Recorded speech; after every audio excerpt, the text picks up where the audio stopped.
Hello and welcome to Prairie Pulse. Coming up a little bit later in the show, we'll hear a musical performance from the Rob Justice and his band.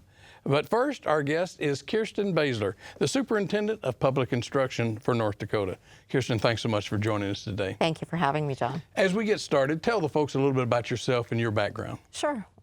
As you said, I'm the State Superintendent for the North Dakota Department of Public Instruction, which makes me in charge of the schools, the K-12 students in North Dakota and all the schools to which they go to school. So we are actually at the department responsible for ensuring that all of our schools, both public and non-public schools in the state, are abiding by all federal and state expectations for our students. And then, of course, we make sure that our teachers are licensed and we do all sorts of good things. Essentially, when you talk about what our mission is to provide the support that is necessary to our schools to ensure that they are making their students as successful as possible for their life after K-12 system. Before becoming the state superintendent, I was myself an educator at a local school district. I worked for the Bismarck Public School System for 24 years in all sorts of roles.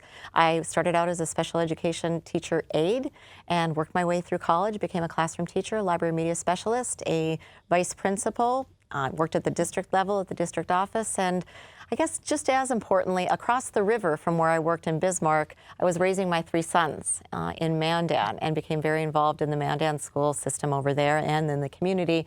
And I was on the Mandan school board for 9 years, and I served as president of that board for 7 of those 9 years. So a lot of years in education is what it sounds yes, like. Yeah. But it's been an interesting year, obviously, and we all know this. But can you talk about the immense challenges, I guess, COVID presented the schools this past year? I think we all knew going into the 2021 school year that there were going to be some significant challenges and obstacles set forth for our students, our teachers, our families. Those all occurred. But one thing that I think we have to talk about is the fact that never once did I ever underestimate or did I ever waver in my belief that our North Dakota educators were going to deliver exactly what our students needed. And they did. It's National Teacher Appreciation Week this week, and I think this year, more than any other year, we should absolutely thank our teachers. And by teachers, I mean everyone that has touched a young person's life this year, whether that be child nutrition workers, those bus drivers, those school secretaries, those paraprofessionals, those classroom teachers, principals, superintendents, those families that suddenly became teachers at home. It really is a week to celebrate the teaching and learning that's been going on. And so, as we look back, we had a variety of schools start their school year this fall in a different way. Of course, every school last spring, the buildings were closed. Mm-hmm. Learning did not stop. The Governor Burgum had said by April 1st, every school in the state must begin educating their students again, and he gave them some time to plan. And by April 1st of 2020, students were learning again to complete that last school year. But when we came to this fall, we were at a different place throughout our state, and we gave the opportunity for our local school boards to make the decision about how they would open up their schools. Some opened up face-to-face, 100% of their students going face-to-face 5 days a week. Others were in a hybrid model. And finally, some are still in distance learning to this day. Just a few, just a handful are still in distance learning. But those were the challenges at the State Department, at least the Department of Public Instruction, trying to fulfill our mission of supporting all of our students and all of our schools when there was such a variety of delivery models out there. Exactly. So how did your department handle things? I mean, y'all weren't in the office for much of that time early on, I'm sure. No, we weren't. There was a core team of us because you had certain essential workers that needed to continue to go to work. Obviously, we had our first responders, we had our medical professionals, we had our police officers and our firefighters, and we had the core government staff. The same was true since the governor had given the mandate that education must continue and that we weren't going to take a break. K-12 education became an essential service. And so there was a core team of us of about a dozen that continued to come to the office and work. But as you noted, the majority of our team pivoted within a week to go to distance telecommuting as well. What did we do? It was really in phases. As we look back, the first objective was to get our students learning last spring in a full 100% distance learning model. As soon as we got all of the distance learning plans approved by the governor and our students were learning in a distance learning model for the spring semester, we immediately began preparing for guidelines and expectations for a soft startup for summer school. So we presented guidelines to have our summer school start up, and then as soon as we got those up and running, we began preparing the guidelines to have our schools start in the manner of which they wanted and the expectations. And so at that point, we just supported our local school districts answering their questions so their school boards could make the decision. Yeah. Now, did you say at least these last few months currently? Yes. Have all schools been in person, or are there still some? There are still some that are. There are still some that are still 100% distance. Just a handful. I think I maybe have three that are still in 100% distance. We still have some that are in a hybrid model because of just the space constraints.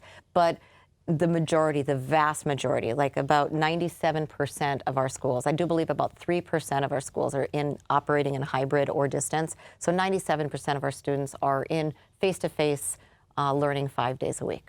I know this question comes up, mask mandates. Yes. How will that be treated? Will it be a local school board decision, or will your department have some input? No, that will be a 100% local school decision. The legislature actually weighed in on that, and they actually passed a bill that was vetoed, and then the veto was overturned by our Senate, our House and Senate, that stated that the state health officer nor the governor can make a state mandate for mask wearing. And so again, that will be a local school district decision.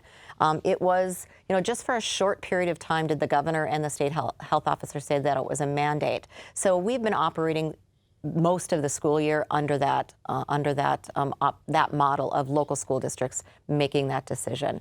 You mentioned, going back just a little bit about what else was very different with our state agency at the Department of Public Instruction.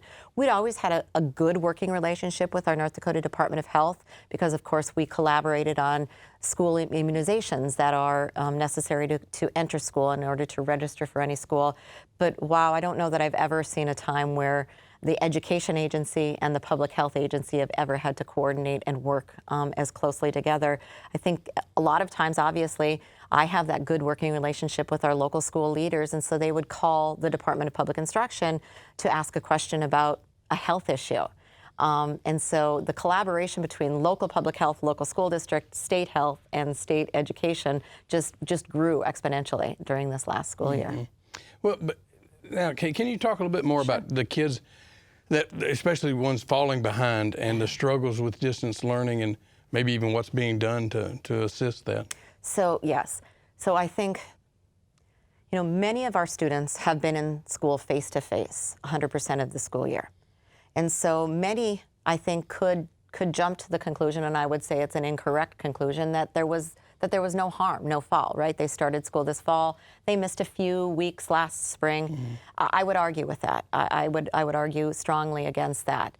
Even if our students, you were in a school district where our students were going face-to-face 100% of the school year, no one can deny that the COVID-19 pandemic has caused disruption and chaos in everyone's lives, and in our communities, our state, and our nation, and our world. And when disruption occurs and a bit of chaos occurs in a young person's life, whether they be 5, 15, or 25, that disruption and that chaos impacts that child's ability to learn. And so we must acknowledge, I've always been a big believer in the saying of, you can't really begin to solve a problem until you admit that there is a problem and you find out exactly what that problem is to find solutions for it. We will have students in every corner of this state that didn't do as well this last year as they would have had we not had COVID-19 presence in our lives. And so with that being said, the term learning loss is one that's been used quite frequently. It's not one that we like to use at the Department of Public Instruction. Learning loss tends to give children, teachers, and their families the impression that they didn't do enough. And it kind of is a deficit mindset. And so we don't talk about how are we going to overcome learning loss. We use terms like, how will we accelerate the learning recovery? Kind of that positive mindset. But also I think it's very important to understand that you can't lose something you never had. And so some of our students simply were not taught double-digit multiplication or division. When they weren't taught that, they didn't have the ability to lose it. So we also use the term unfinished learning. So what are some things that our students haven't been exposed to? They weren't able, they tried to get to it this school year, but they just weren't able to, that unfinished learning. That is a significant issue that we must deal with. And what are we doing? Couple things. Fortunately, the federal government has recognized that need to address the unfinished learning and accelerate the learning recovery, and they've provided a significant amount of funds, federal funds, in order to help our schools hire enough teachers, provide enough instruction and materials, and provide some extra learning opportunities so we can accelerate our learning recovery. And our state legislature has also provided that 1% increase to our funding formula that will allow our schools to continue to build on the programs without having to worry about just relying on one-time funding. And so those two things, our school districts all across the state are working with a 19-point plan. And I've actually worked with their state teachers of the year, former state teachers of the year, to come up with a guidebook of their suggestions on how they would recommend to their local school districts to spend that funding in order to accelerate that learning recovery. So that's the department's role right now, is assisting and providing support, ideas, and the funding delivery of those federal funds and state funds to our schools. Yeah, but what can you say about the appreciation of the challenges that parents face during this time? And then teachers also, I mean, they're kind of different than each other because they had different roles, but. They are different, but they're so similar. I think both families, and when I say families, of course I include parents, but we've all seen, I think, that it went far beyond just the mother and the father in a community, in a family. It went to aunties and uncles and grandmas and grandpas and older brothers and older sisters that were helping their younger siblings learn. The entire family community was impacted.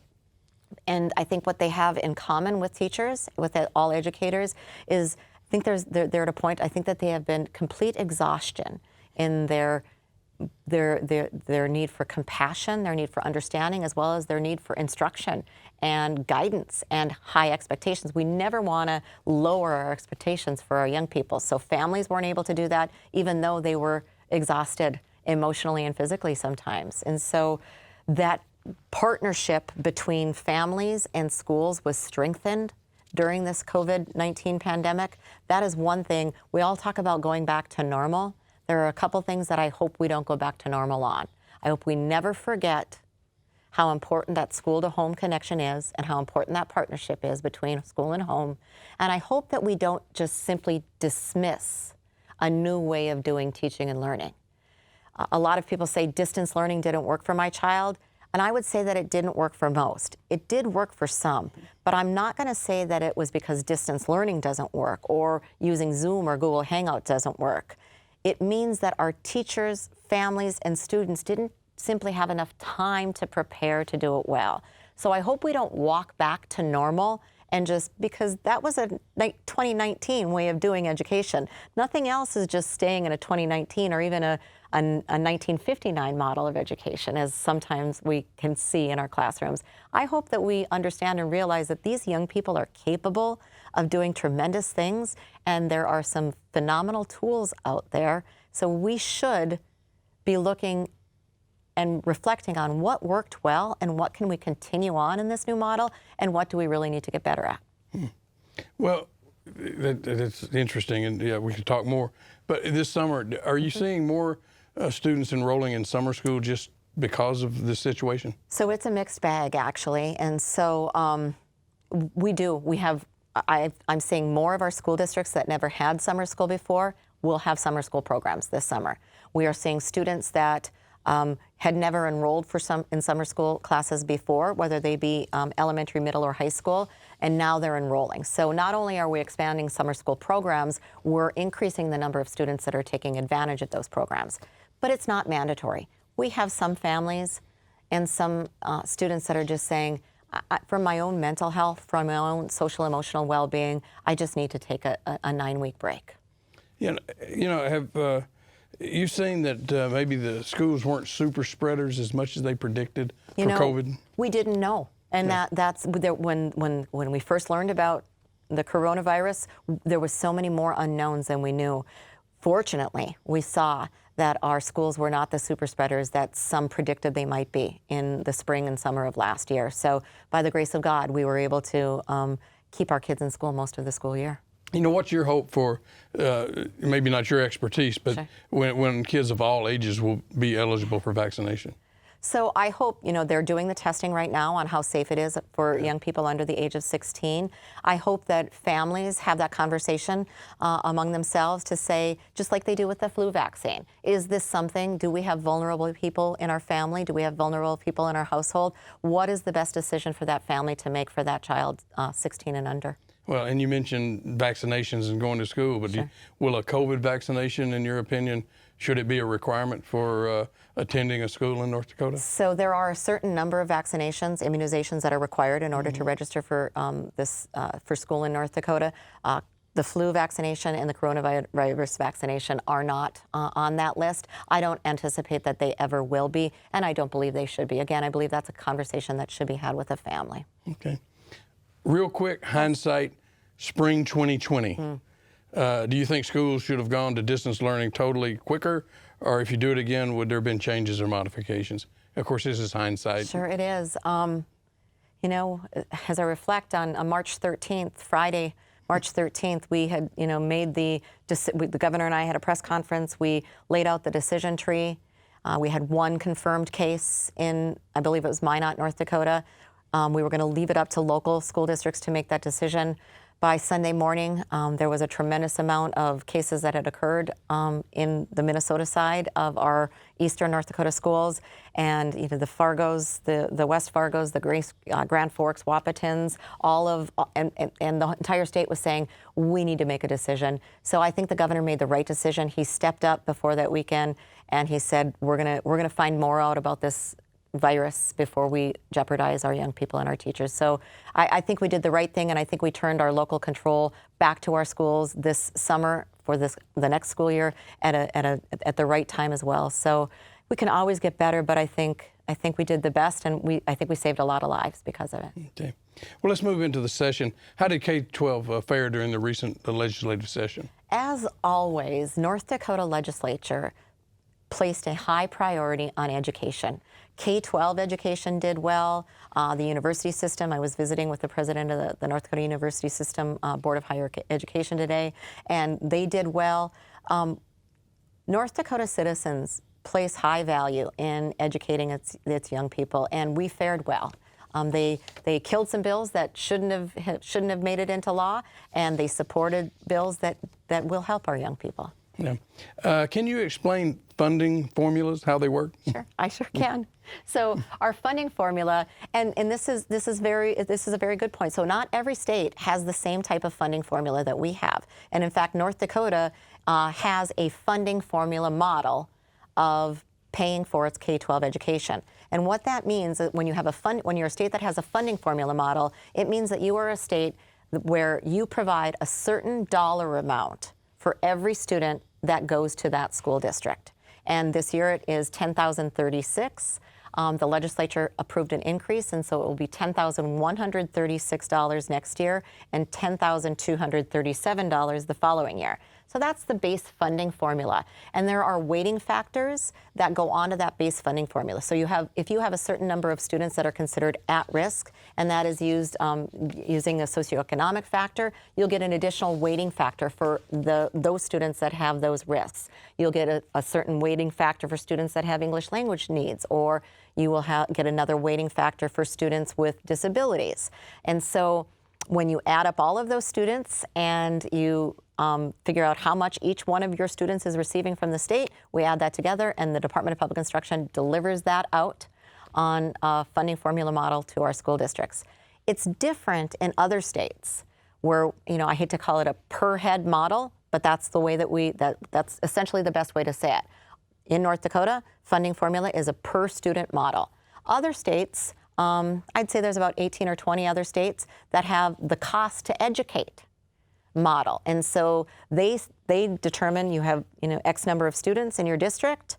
You'll need to have no more than 20 students in a classroom, and this is how much it costs to stand up a classroom and have a teacher, a full-time teacher and a half-time aide. So that's called a resource allocation model. So that's our funding formula model in North Dakota. So hopefully that was enough to understand and not too much to overwhelm. Well, and then in addition to that, there's talk about federal tax dollars, no matter what it's called, CARES Act, stabilization funds. How much are you getting for education, and what will you use that for? Certainly. So there were essentially 3 packages I think that we're all aware of. So the first package in March of 2020, North Dakota received $33.3 million just for K-12 education. So I should maybe step back. So all 3 packages had an element in it that was called the Elementary Secondary School Emergency Relief Fund. So March 2020, we received ESSER 1. December 2020, we received ESSER 2. And March of 2021, we received ESSER 3.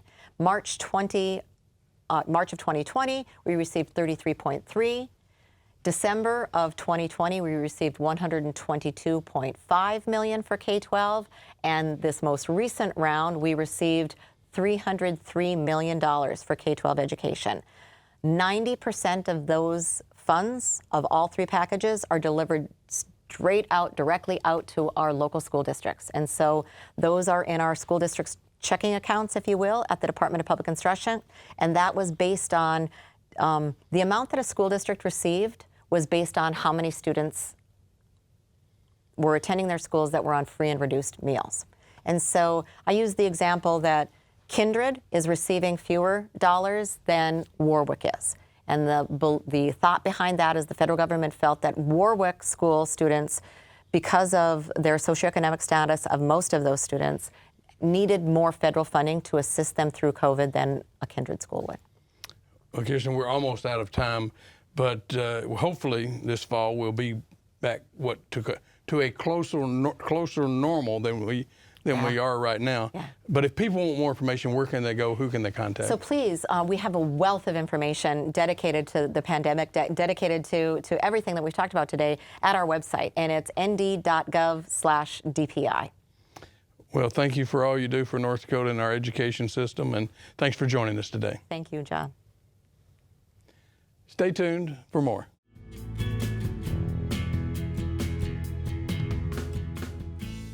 Rob Justice and his band perform a mix of Americana and old country music. The lyrics are often stories from his personal experiences put to music.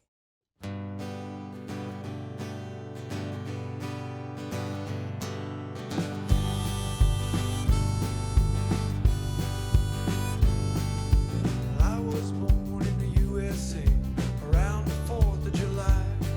I never thought for a second that I'd make it 25. I hit the road and found myself different points of view. And now I'm back where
Well, that's all we have on Prairie Pulse this week. And as always, thanks for watching.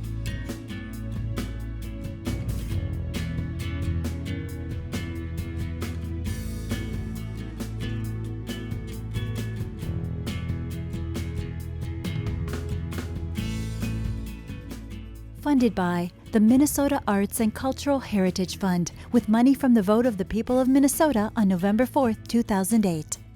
And by the members of Prairie Public.